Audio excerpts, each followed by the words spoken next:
धाराशिवच्या अंदरुड गावात भरलेल्या जत्रेत एक धक्कादायक घटना घडली.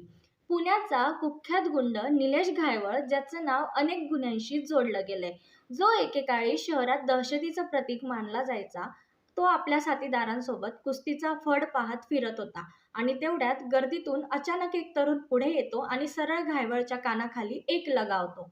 क्षणभर घायवळ गोंधळतो आणि तो तरुण गर्दीत मिसळून पसार होतो. हा तरुण म्हणजे नक्की कोण? तर त्याचं नाव आहे सागर मोहोळकर. अहमदनगरच्या नानसगावचा रहिवासी. तो कुस्तीचा जुना खेळाडू आहे, पण त्याचं नाव आता गुन्हेगारी विश्वातही गाजतंय. कारण सागरवर याआधी 2 खुनांचे गुन्हे दाखल आहेत.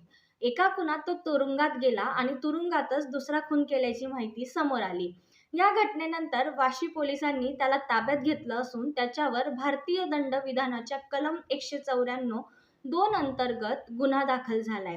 पण त्यानं घायवळवर हल्ला का केला, यामागे काही जुनं वैर आहे का, की अजून काही, हे अजून स्पष्ट झालेलं नाही.